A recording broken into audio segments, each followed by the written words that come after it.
Hi guys. So on we go on continue on the ketogenic journey.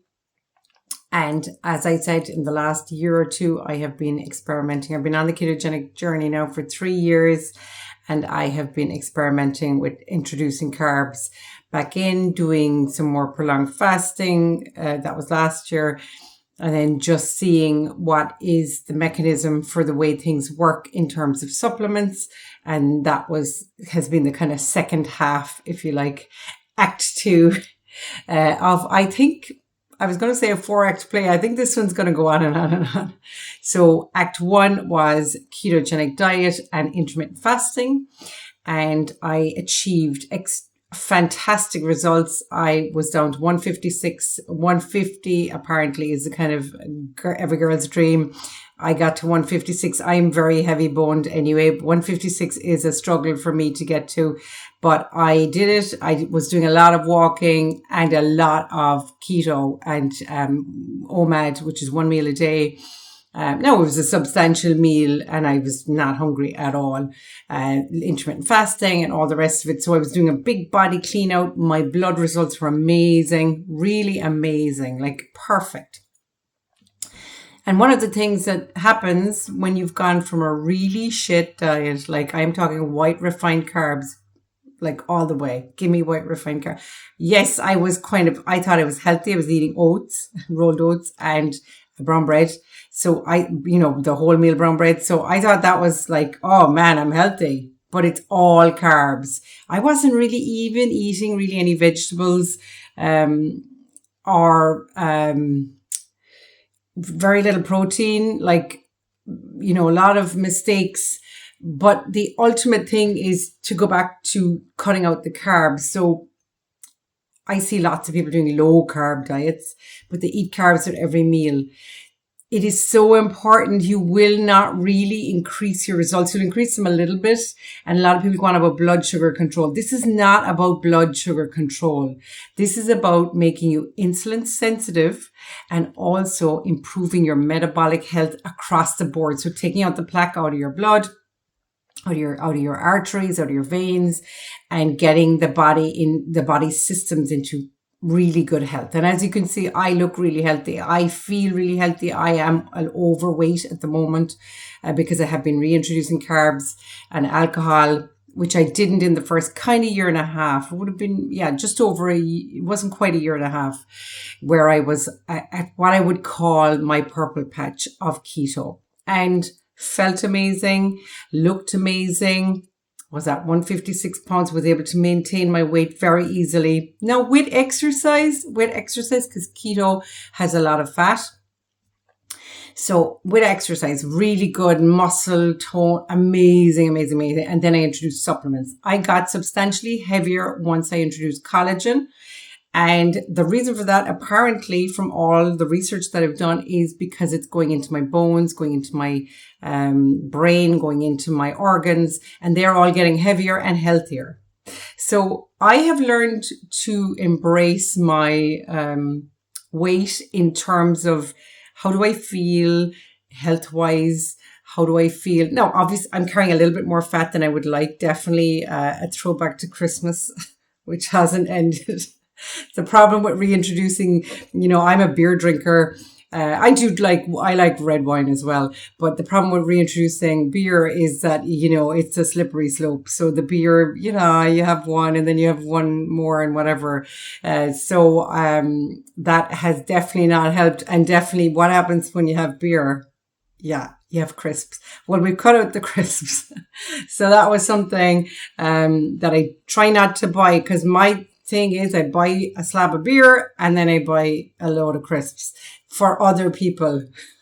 But when you have the beer, you really want the crisps. So there's that. And I don't care in terms of, I feel it's not like the fat I had before I did keto.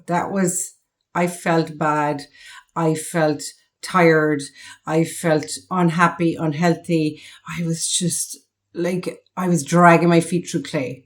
So I don't feel that now. I feel amazingly healthy.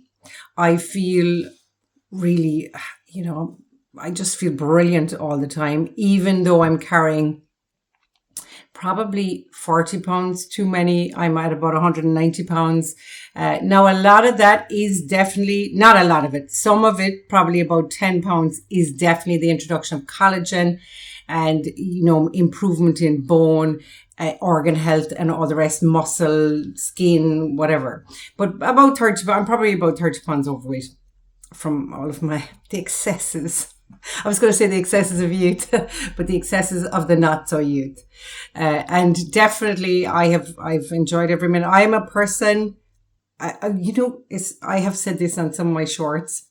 People think that I think too much, dwell on the past. I don't. I am a live in the moment. In fact, when I was young, it was kind of a problem because I didn't really look back in anger or happiness or sadness at things.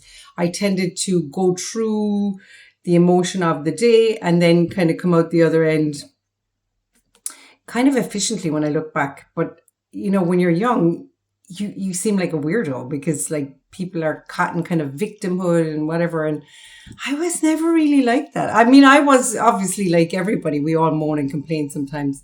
But I don't know. I really do enjoy the moment. And if the moment goes on, I go with it. I am a very kind of a happy person.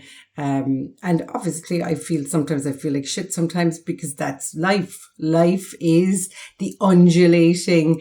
I mean, I live in Ireland. It's just undulating everywhere. So it's all the up and down and up and down. That's every day, all the time. This is life. This is real life. We have this undulating, moods as well as everything else. So I go with it and I just kind of, I don't overanalyze and say, right, I'm depressed today. I know that it's going to feel different some other day. And maybe sometimes I think myself that when you are low in mood or depressed, well, most of the time it's metabolic, but if it's not, it's because you're trying to sort something out. It's because you're sorting out something that is very important and you're going to be antisocial. You're going to need people to stay away from you. You're thinking about it. It's great place that happens a lot of the time is when you're sleeping. And my advice to people is always sleep on it. If you're making a big decision, sleep on it. And don't make the decision if you're a little bit unsure, like sleep on it and see how you feel the next day. But anyway, so the supplements thing is still going. I'm still experimenting with it and I'm very happy to do that. I'm taking, I have a kind of a core bunch of supplements now that I would not do without. And one of them is actually the bariatric multivitamins, which is a very good quality. Now, I have never had bariatric surgery. I never even really knew it was a thing. But after I ordered them from iHerb, I just saw that they had really good contents.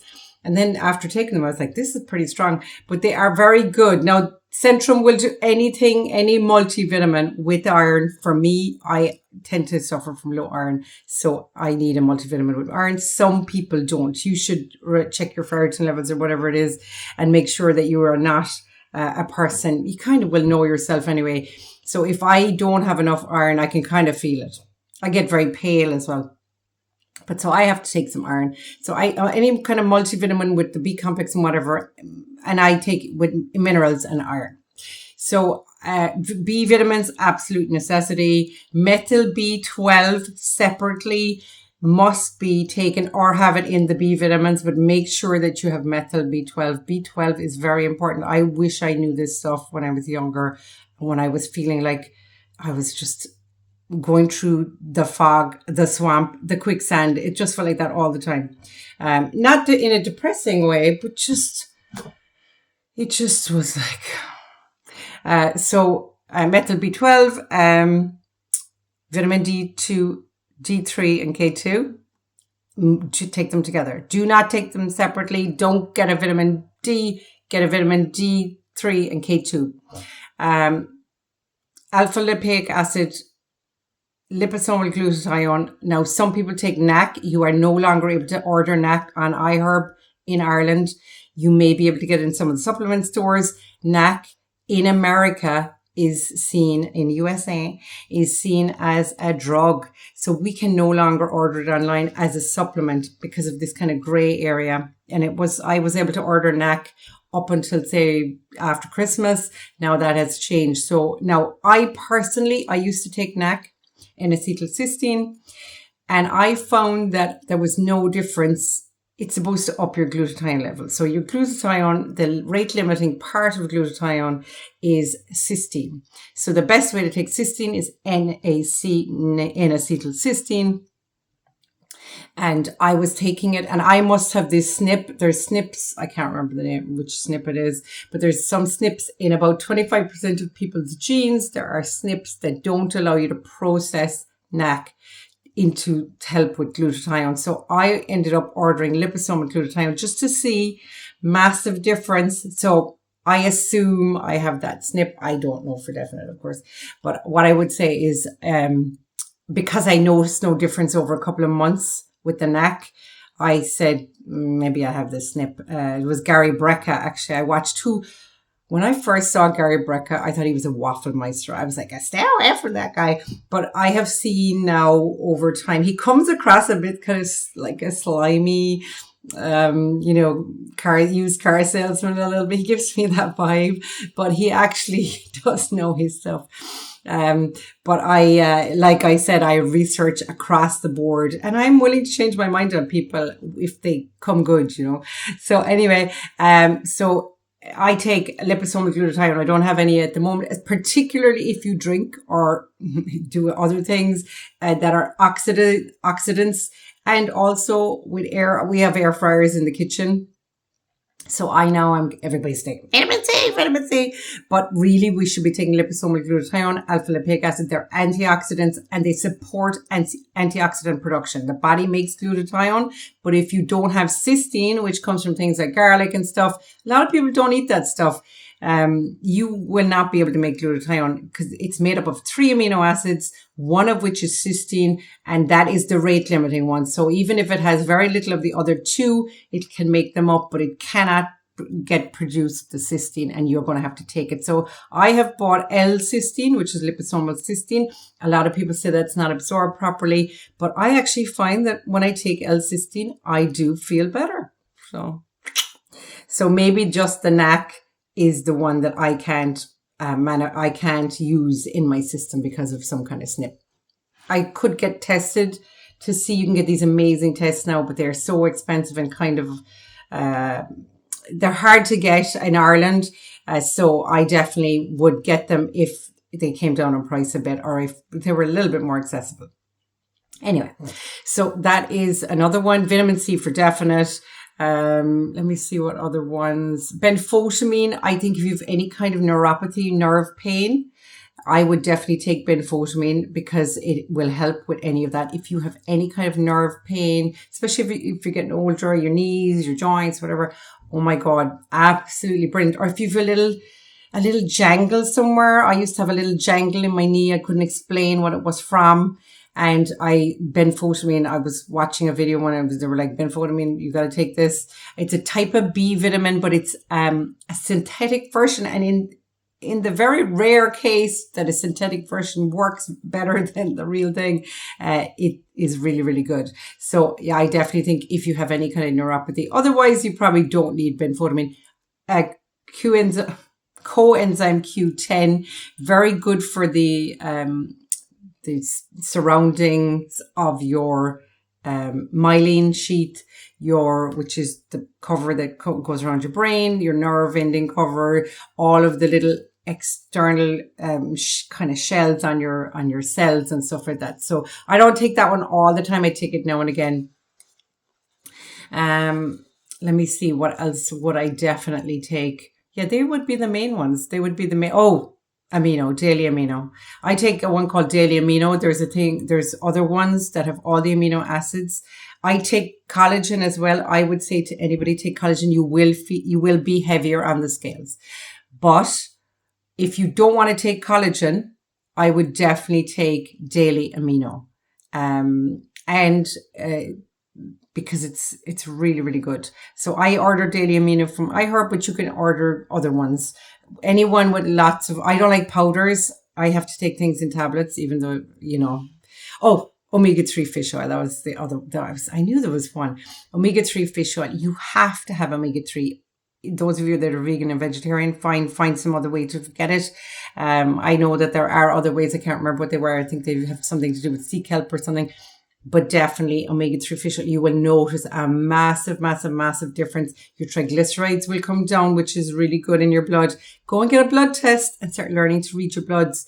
Really, really, really helpful and very interesting. Makes the journey. I'm on my 4th blood test. My cardiovascular risk has gone down, down, down, down, down. Even though I reintroduced carbs and drink, my kidney function went down by 3 points in the last year, because I would say because of the drink and the carb influence, but my cardiovascular risk continued to go down, which means the plaque in my blood, because I continued more or less with keto and I've been doing intermittent fasting. I tend not to eat in the morning and stuff like that. And I could go for the whole day. But obviously I'm not at the moment. But I could go for the whole day without eating. So I do feel really, really amazing. So they're the ones that I would definitely take. And it's not just for appearance. You know, we get obsessed about appearance. How do I appear? Do I look healthy? And you will see a much skinnier person on TikTok or YouTube than me. And they may appear to be very, very healthy, but sometimes they are missing a lot of muscle, a lot of just general health, and they may feel kind of sluggish and brain fog and whatever. You'll often hear, I hear often skinny people, really skinny people, although I like to be skinny now, let's be face it, and they feel brain fog, they're tired, they're whatever. Cut out the carbs, get rid of those carbs, even the wraps, the rice wraps, whatever. Take out that tiny amount and at least have no carbs in the morning. At least either do fasting or have no carbs in the morning. So eggs and bacon only, no toast. It's very hard to get it out. I've said this over and over again in the keto journey. And I'm often wondered why more people are not interested in the keto journey. But I think that it's so hard because when you eat carbs, you get refined carbs, you get a sugar rush. You get a sugar. You can't beat that. Your body wants you to eat carbs. It wants you to eat carbs so that you can store up fat for the winter. That is the purpose. That's why we survive. That's why we do great in the world. So we do want them. But if you can stay away from them until just one meal, maybe in the evening or at lunch, and then have your carbs if that's when you have it. I would cut out rice and pasta. But the thing about keto is you really need to cut them all out at the beginning, which is luckily what I did for a couple of months. I would say a month, but really it would be great if you could do it for a couple of months and get into that thing where your body becomes insulin sensitive. And then when you reintroduce carbs, it won't be such a shock to the system, but don't introduce them 5 times a day again or 10 times a day or whatever. Just have them once a day in the evening, once a week. Have them sometimes, don't have them on a regular basis, and just keep that cut out of your system. All right, guys, see you again soon. Bye.